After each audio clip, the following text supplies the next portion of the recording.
with his chain got snatched, right? Yeah. And listen, bro. I don't understand why niggas be clowning boys so hard when their chain gets snatched. Yeah. Because it's like, nigga, your chain got snatched. Yeah. Like it legit got snatched while you was on stage performing. It ain't like a nigga just ran up on you and was like, nigga, give me your shit. And you took it off. You took it off, right? It's a whole different, but it's one of them damn if you do, damn if you don't things. Because nobody's God didn't make nobody's skin bulletproof that I know of. Right. So if a nigga put a gun on you, I would think you would just come off that shit. You gonna die for your chain. For a couple thousand. Yeah, you gonna die for your chain. I don't think that's smart. And I think these new school niggas, you know, not to just get into some violent shit or chain snatching talk, but they misunderstood the concept of snatching chains. Yeah. Back in the Gap, in the 90 era, you know what I'm saying? When I was growing up, if a nigga took your chain, it was because he was pissed off at you, and he was gonna make you buy it back. Yeah. Or he knew that you was a hoe on the aspect, like you a weak ass nigga. I'm gonna grab for your chain and you not gonna do nothing about it. Yeah. Because you weak. But if a nigga is tempted to like stand up for himself, you not proving that he's weak. Because anybody can. A chain breaks easy with a tug, so anybody can get their chain snatched. That doesn't mean anything. Like these niggas will take a nigga chain and take off running. Right. Like nigga, you a fucking thief, nigga. You not even you a bandit, nigga. That's not, you didn't prove a point. Nigga, purse snatcher. Yeah, you a purse snatcher, nigga. But it didn't have the same effect when it happened to Youngboy though. But that was his partner too though.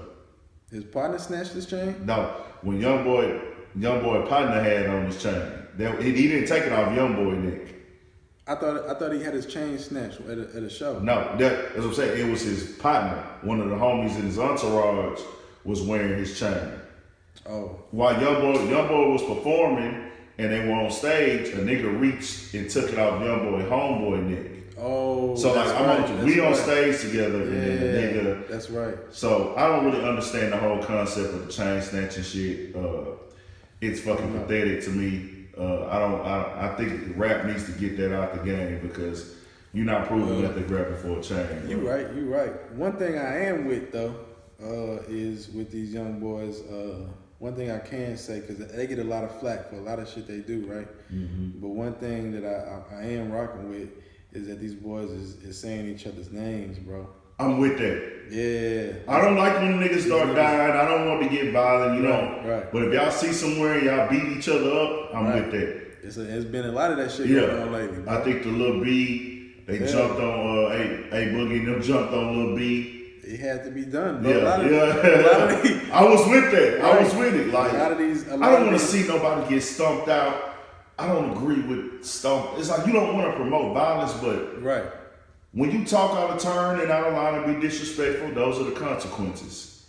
At the end of the day, bro, you got to understand this. Like, rap has changed and rap has evolved a lot. Mm-hmm. But at its core, it's still very prideful. You know what I mean? Exactly. It's still a competitive sport at the end of the day. And a lot of the subject matter is aggressive, right? True. And so if that's what you're talking about, and a lot of artists like to do that, where they talk about something for so long, and when they get pressed, they say, "Oh, I'm not promoting that." Yeah. What you mean you're not promoting that? Yeah. You know what I mean? Just because you ain't standing outside with a picket fence or with a picket sign in your hand saying, you know, we all need to carry guns and shoot niggas. Yeah.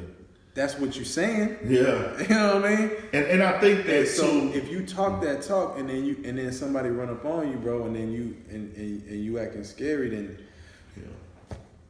what like that you portrayed a certain image to us for this long, and now when you get pressed, you not that nigga no more. Yeah. You know what I'm saying? So you got it when a nigga gotta get pressed if he's saying something sideways, because you're gonna run into these niggas. Eventually. Eventually you're gonna run into them, bro. And I heard I don't know if you remember, but did you ever watch that interview that MGK did on the Breakfast Club?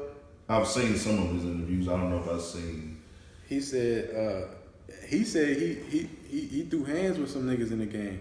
He wouldn't give up no names, but he said he threw hands with some niggas, bro. Yeah. He said, and I believe that shit, bro. Like, I believe him too. You know how Migos been running up on niggas lately, but we ain't got no footage of it. Yeah.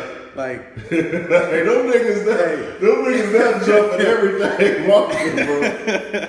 Yeah, that's some crazy shit. The Migos, hey, I think they pretty much stapled themselves as them niggas. Like, right, we might not catch you today, we might not catch you tomorrow, nigga. But when we catch you, we gonna all get on you. Exactly. And I feel like Meek and the Migos.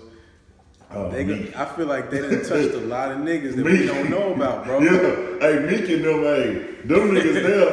It's crazy because Meek, the niggas that do the swinging, that like academics say the chasing, the chasers gonna get the chasing.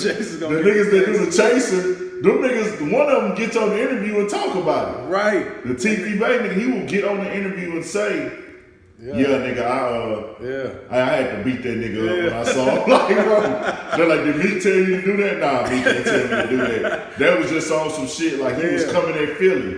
I had to ride for Philly. That's crazy. That's another thing.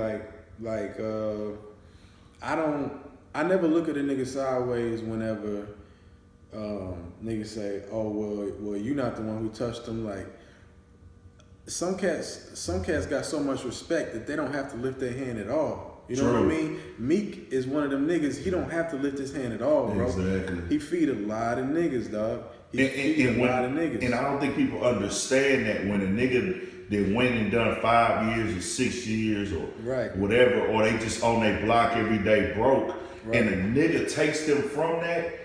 One thing I say is when somebody's locked up, if you send them $1 or $2 or $5, they will feel like they owe you forever. And it's speaking from having partners who done time. Yeah. Like, if you look out for somebody when they locked up or look down, especially in the black man, most niggas, real niggas, when you look down for them when they at their lowest, them niggas gonna have your back without saying.